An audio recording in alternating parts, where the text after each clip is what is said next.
15 फरवरी 2024 से लगातार supreme court के मांग करने पर इलेक्शन कमीशन ऑफ इंडिया और एसबीआई ने फाइनली इलेक्टोरल बॉन्ड वाली जो अपनी डेटा रिपोर्ट थी उसको सबमिट करा दिया है और अब फाइनली वो पूरी डेटा रिपोर्ट पब्लिक डोमेन में भी जारी हो चुकी है। आज की इस वीडियो में हम बात करने वाले हैं electoral bonds, SBI, supreme court, इन सभी चीज़ों के बारे में जो पिछले लगातार एक महीने से चर्चाओं में बना हुआ है। Hello everyone and welcome back to education with Afsha. शुरुआत करते हैं बेसिक से। इलेक्टोरल बॉन्ड्स, आपको पता है इलेक्टोरल बॉन्ड्स पॉलिटिकल पार्टी को फंडिंग करने का एक तरीका होता है जिसमें हम अपनी पसंदीदा पार्टी को फंड करते हैं, डोनेशन देते हैं। 2017 से पहले पॉलिटिकल पार्टीज को जो फंड करने का तरीका था वो कैश में था, लेकिन बढ़ती हुई प्रैक्टिसेस और इलीगल एक्टिविटीज़ के करप्शन जैसी चीज़ें हमें देखने को मिलती थी। तो 2017 में इलेक्टोरल बॉन्ड स्कीम को लॉन्च कराया गया ताकि मैल प्रैक्टिसेस, मनी लॉन्ड्रिंग और जो करप्शन जैसी चीज़ें हैं वो कहीं ना कहीं रुक सकें। लेकिन इस स्कीम के बाद से ये प्रैक्टिसेस उल्टा हमें ज़्यादा देखने को मिली और डोनेशन के नाम पर कई बार मनी लॉन्ड्रिंग जैसे मामले सामने आए। तो इसी को देखते हुए हाल फिलहाल एडीआर जो एसोसिएशन ऑफ डेमोक्रेटिक रिफॉर्म्स है, उन्होंने इलेक्टोरल बॉन्ड्स के खिलाफ सुप्रीम कोर्ट में याचिका दर्ज की और जिसके बाद 15 फरवरी 2024 को इलेक्टोरल बॉन्ड्स को अनकॉन्स्टिट्यूशनल बताते हुए बैन भी करा दिया गया था सुप्रीम कोर्ट के द्वारा। लेकिन इसी के साथ सुप्रीम कोर्ट ने इलेक्शन कमीशन ऑफ इंडिया और एसबीआई से पूरी इसकी डेटा रिपोर्ट मांगी थी ताकि आम जनता को ये पता चल सके कि किस पॉलिटिकल पार्टी को कितना फंड मिलता है और कहाँ कहाँ उसको यूज़ किया जाता है। क्योंकि एसबीआई इलेक्टोरल बॉन्ड्स को इशू कराता है तो इसीलिए सुप्रीम कोर्ट ने पूरी रिपोर्ट एसबीआई से मांगी थी। लेकिन कुछ दिन पहले एसबीआई ने रिपोर्ट न सबमिट कराकर कुछ टाइम मांगा, उसके बाद से सुप्रीम कोर्ट ने उनकी अपील को खारिज कर दिया और कहा कि आप अपनी रिपोर्ट को मार्च तक ही जमा कराएं क्योंकि इलेक्शन के बाद जमा कराने का कोई मतलब नहीं बनता। तो इसी के साथ अब finally election commission of India ने अपनी डेटा रिपोर्ट जो है वो सबमिट करा दी है। इलेक्टोरल बॉन्ड्स की रिपोर्ट जानने से पहले हम जानते हैं इलेक्टोरल बॉन्ड्स के बारे में। ये एक प्रोमाइजरी नोट होता है और अपनी पॉलिटिकल पार्टीज को फंडिंग करने का एक तरीका होता है। जैसे मैंने आपको बताया कि 2017 से पहले तो लोग अपनी पसंदीदा पार्टी को कैश में जो है डोनेशन दे देते थे, जिसके चलते कई सारी प्रैक्टिसेस हमें देखने को मिली थी।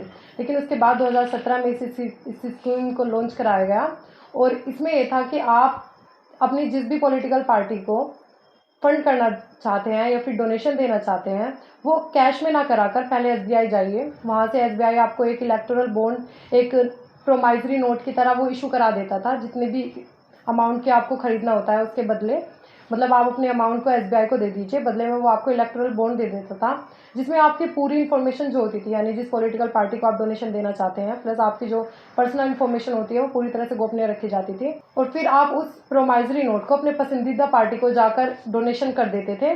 जिस पॉलिटिकल पार्टी को आप डोनेशन देते थे इन इलेक्टोरल बॉन्ड्स के थ्रू, वो बाद में इसको इनकैश करा लेती थी एसबीआई से।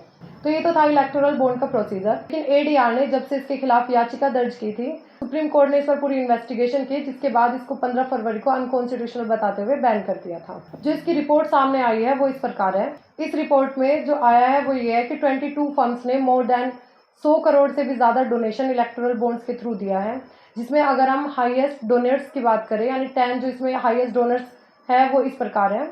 इसमें हाईएस्ट डोनर की बात करें तो फ्यूचर गेमिंग एंटरप्राइजेज ने सबसे ज़्यादा डोनेशन इलेक्टोरल बॉन्ड्स के थ्रू दिया है, जिसमें 1368 करोड़ का। इसी के साथ कई और बड़ी फर्म्स है जैसे वेदांता, हल्दिया और मेगा एंटरप्राइजेज जिन्होंने 1000 करोड़ के आसपास डोनेशन किया है। पॉलिटिकल पार्टीज़ की बात करें तो जो हमारी 4 मेजर पॉलिटिकल पार्टीज़ हैं, समाजवादी पार्टी, कांग्रेस और टीएमसी जैसी पॉलिटिकल पार्टीज़ को लगभग 1000 करोड़ के अराउंड डोनेशन मिला है।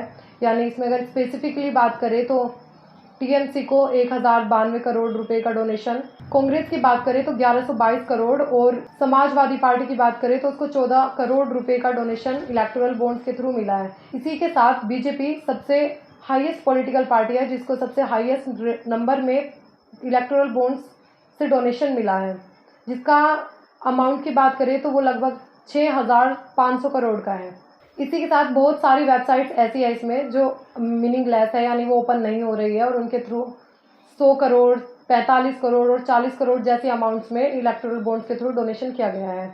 और इन सभी में 1255 करोड़ रुपए अभी ऐसे इलेक्टोरल बॉन्ड्स के हैं जो अभी तक इनकैश नहीं कराए गए हैं।